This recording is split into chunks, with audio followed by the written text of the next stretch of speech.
like good morning, good morning, good morning, good morning, good morning, good morning, good morning, good day on mga katambay. So yun, ang petsa pala natin is November 17, 2025 at Monday.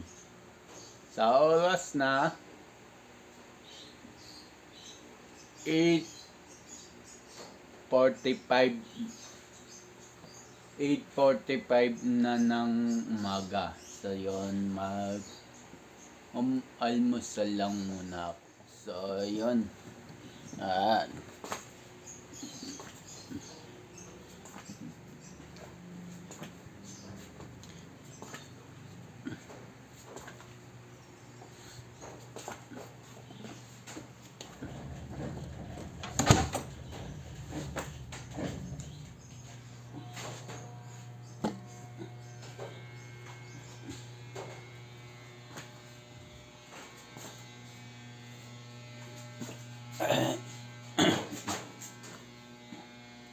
So ayun, magtitimpla muna ako ng kape.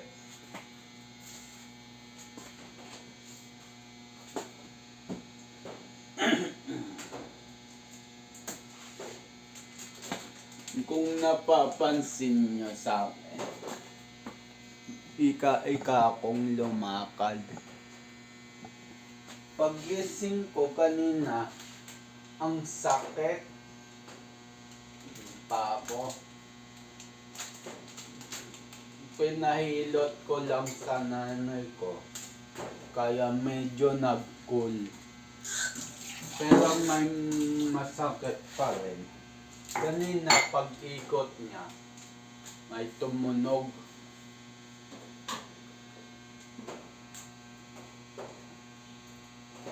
Tsaka napakalamig daw.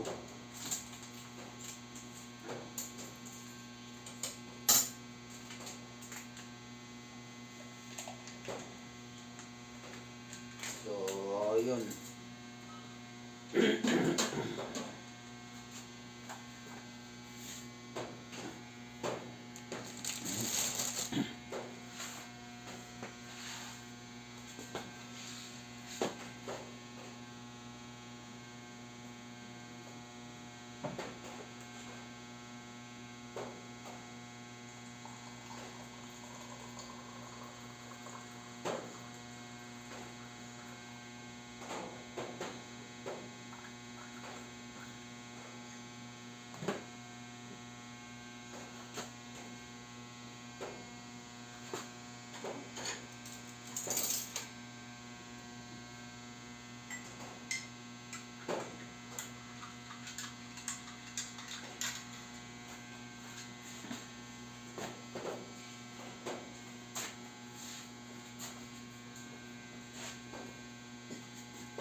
Pwede kaya akong mag-vitamin C nito? Sumasakit pa ako. Oo, mas maganda nga yung mag-vitamin C.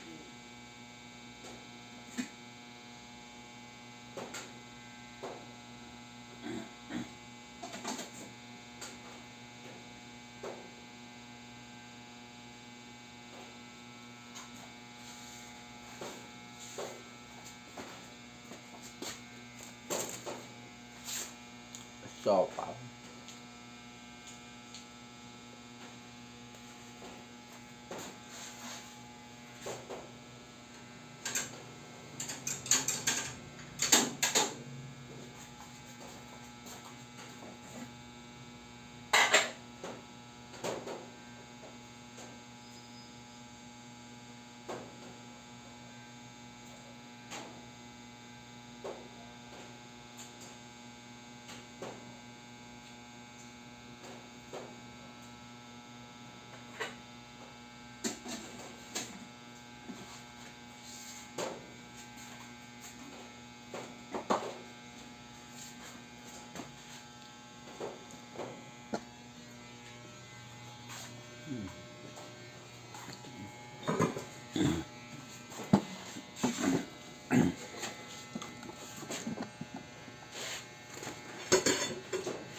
So yung mga katambay, kape na. Oh.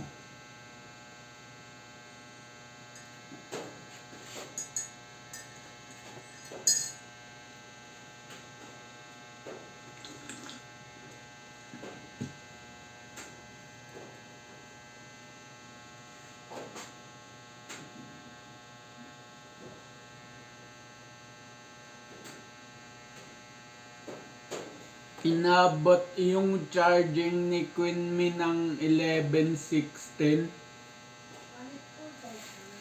Na full charge naman.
Kinuha ko na yung kalahati nyo ha.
Wala na.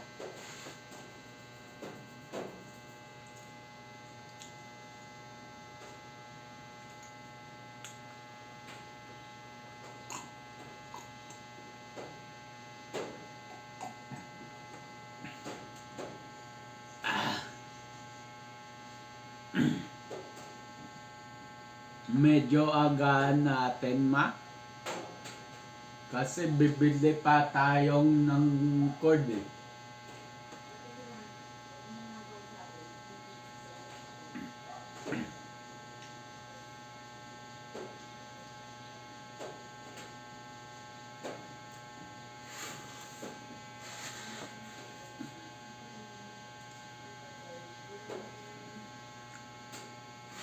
So yun mga katambike, at yun, medyo sumasakit pa rin yung kaliwang paa ko. Hindi ko ba mawari? Kagabi, wala to eh.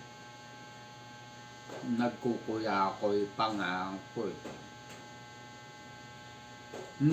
Tulog ko kasi nakadapa. Yun na kinasanayan ko. Dapa ko matulog. Yun na kinasanayan ko. May dalawang unan ako, tapos diretso lang ulo ko, hindi nakayuko, hindi nakaliko, diretso lang, nakadapa ako, parang planking style.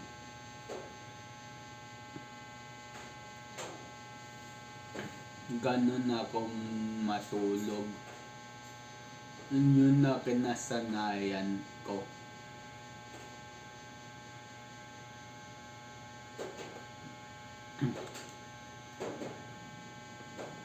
Tapos etong paa ko, ano yan, kumbaga pag nakatayo tayo, nakatingkayad yan.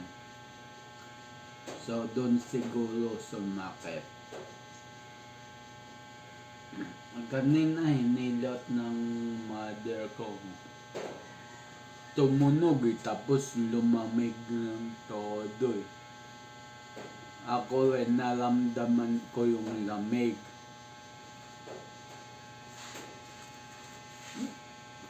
So yun. So eto pala yung maingay kung na ano kayo. Yan yung maingay. Yan, may ceiling fan kasi ko dyan sa taas.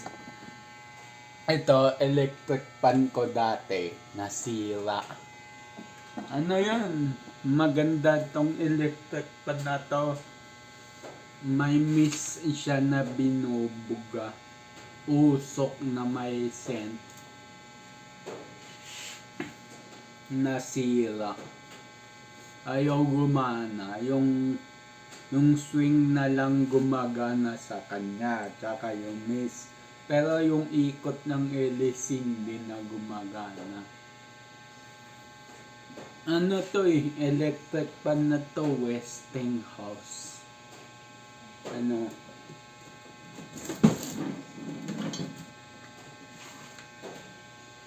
Yan o, Westinghouse siya.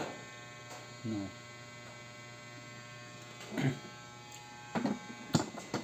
So,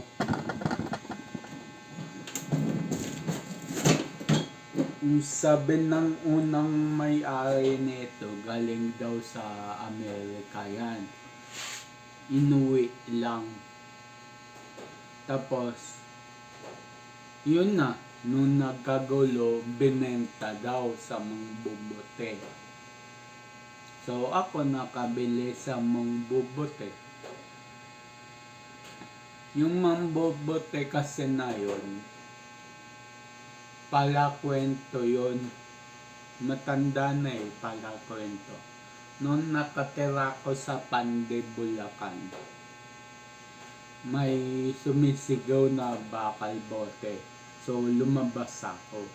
Kasi may ibebenta rin akong kalakal. Mga karton. Nakita ko to, nakataklob. nakalona yung electric fan. Sabi ko, Manong, bilhin ko na po yan. Sabi ko, magano? Sabi, mura lang boy. Kunin mo na ng 100 boy. Sabi sa akin. Hindi kinuha ko na. Tapos, doon na nagkakakwento si Manong. E di sa sobrang tagal namin magkwentuhan, buti, yung saradong tindahan doon, may upuan, umupo muna kami ni Manong. Kasi yung bahay namin sa likod eh. Yung sa harap eh, yung may tindahan. So nagkwentuhan kami ni Manong. Tapos sa tabi nyon, may nagtitindang buko. Bumili muna ako ng buko. So yun, kwentuhan kami ng Manong doon. Mambobote. Para pinakapahinga na rin. Sabi ko sa kanya, Manong, okay yan, kwentuhan mo na tayo. At least nakapahinga ka. Sumang-ayon naman yung matanda. Yun nga, kaya kinakwento sa akin yung history ng electric fan na to. Kaya daw niya alam yung kwento. Kasi yung nanay ng babaeng may-ari nitong electric fan nagkwento din. Pala kwento din yung pala yun. So, kunento sa akin. Kunento sa kanya ng babae, tapos kunento sa akin ng matandang lalaki. Tapos sabi ko, bandang uli, sige po Manong, kunin ko na yan.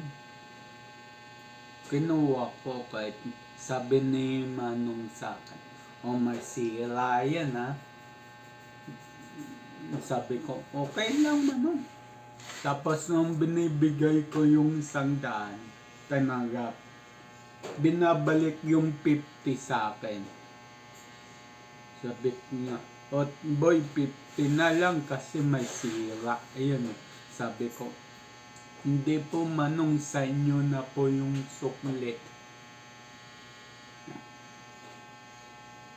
Hindi naging tuwa ni Manong. Yung nagkahiwalay na kami. Yung electric fan, hindi ko madala-dala kasi ang tindi pa ng gout ko noon.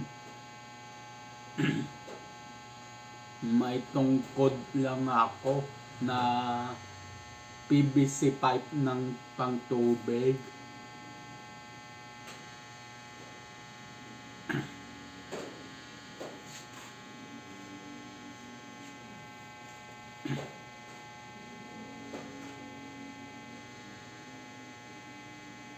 So yun, pagtingin ko dun sa bahay, may alam din ako sa paggawa ng electric fan. Siyempre, troubleshoot ko muna yung motor. Tinester ko muna yung motor kung gumagana. Mahina. Gumagana kasi mahina. Sa tester ko rin mahina. Sabi ko, mapapagana ko man to pero saglit lang. Yung kapasitor, chinek ko buo pa. Yung sa naman niya, sa mist pump naman niya, gumagana. Yung sa swing, gumagana. Yung sa LED light niya, gumagana. So, yun lang ang problema, mahina ang motor. Sabi ko, tanggalin ko tong at bibilan ko. So yung nakabit ko na bagong motor, kinuha ko yung original na motor sa shop. Aba, nung paglipat namin dito nung paglipat ko pala dito sa bahay namin sa QC, nakalimutan ko naman yung original na motor pan doon sa Pandi. Umuupa lang kasi tatay ko doon sa Pandi dahil nga malapit sa trabaho niya.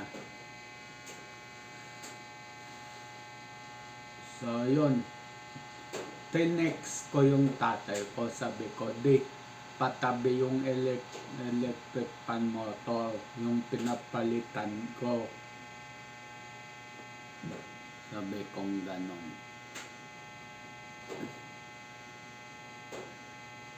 So yun,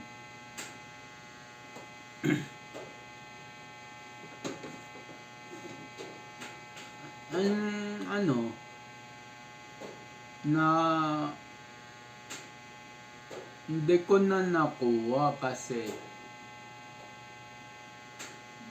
bukod sa naging busy na ako dito, naglipat pala yung tatay ko, umalis na doon sa Pandi. So hindi nadala yung motor. So nanghinayang ako. Sabi ko na lang, sige, hayaan na yan. Pag dumating uli, time na papalitan siya ng motor, bibilan ko na lang. Hindi ko na ipapakita yung sample kasi wala na eh.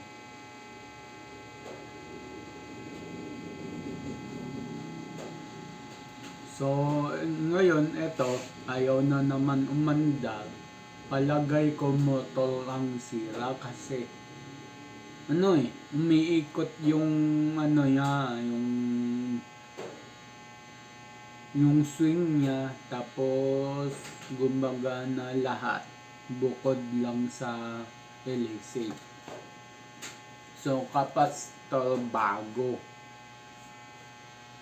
Yung capacitor kasi nito dati nasa loob ng button.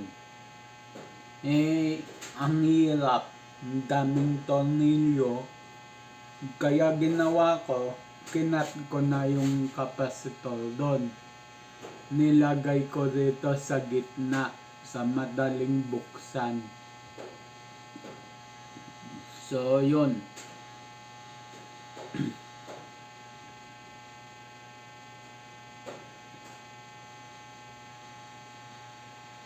So yung mga katambay, kape muna ako, ubusin ko lang.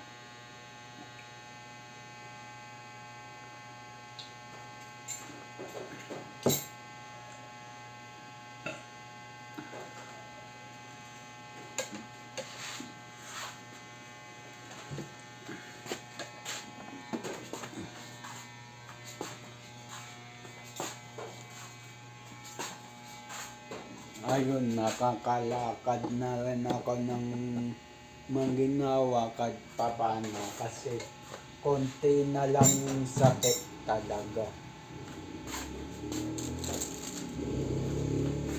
Ito, malinis naman to.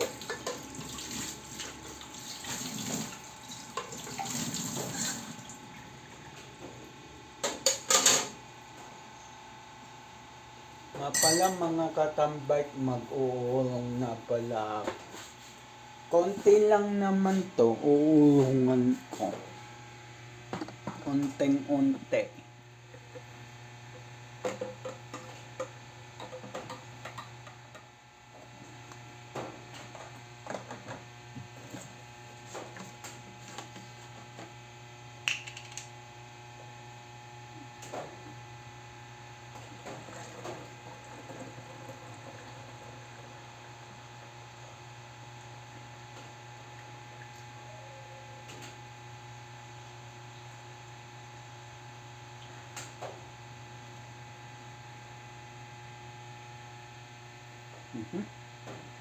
Lumabas yung bubbles.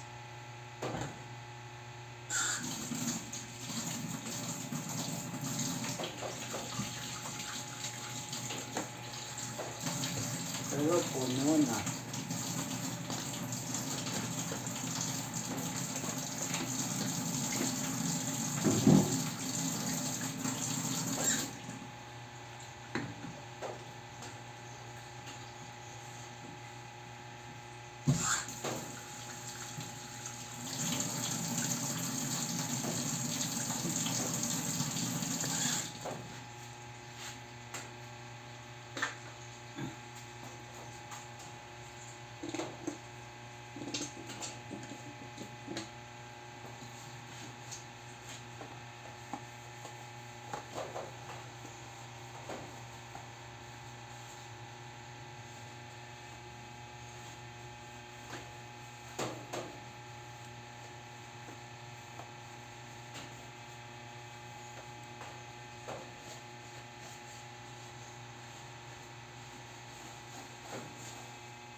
So, ayun mga katambay.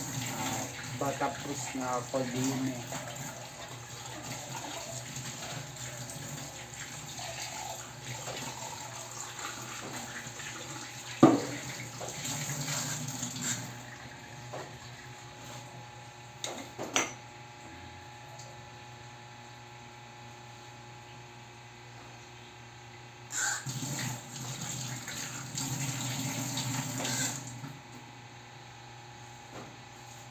So, yun. At medyo okay na yung lakad ko. Pero nandun pala yung sakit. Ay nga pala, hindi ako nakainom ng vitamins. Teka, inom nga ako ng vitamin. Tapos may uulungan pa ako na kawali.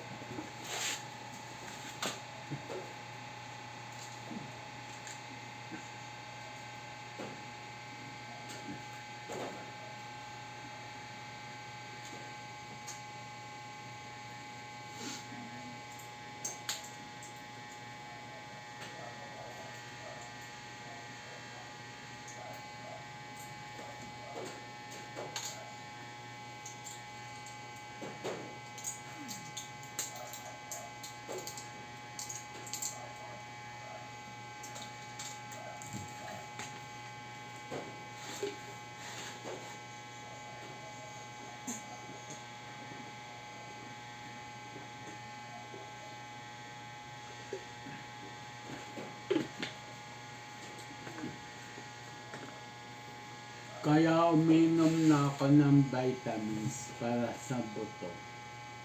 Kasi may mga nararamdaman na rin ako. Hindi na ako katulad dati na malakas, kaya ko magbuhat ng mabibigat. Hindi na ako katulad ng dati. Siguro, may edad na rin ako.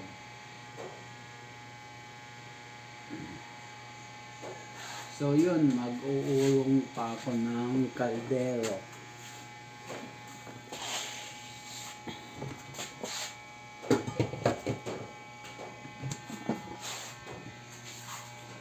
Isang kaldero lang naman uulungan ko. Kasi yung isa pinaglutuan.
So yun mga katambay, at ito binababad ko, kuskusan ko na rin.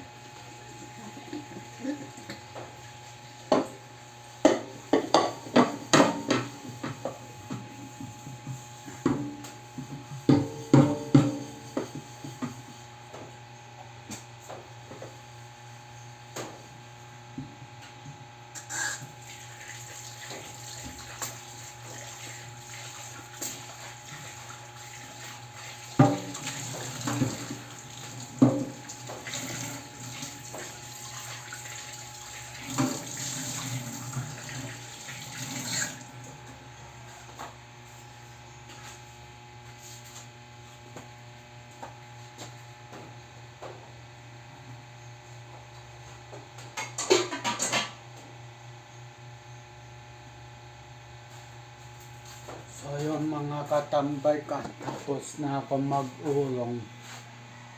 And then yun, dito na ako magpapaalam. So yung mga katambay, dito na ako magpapaalam. Sa konting ano lang na yun, vlog na yan. Hanggang sa susunod na vlog na lang ulit. Ang oras natin ay 9:15 na ng umaga. Sa pecha pa na November 17, 2025 at Monday. So, abang na lang sa next vlog, next upload. Just always keep safe. God bless, and then bye-bye. Matthew 21 verse 22, pray, believe, receive. At Luke 18 verse 1, always pray and never give up. So, yun, at bye-bye.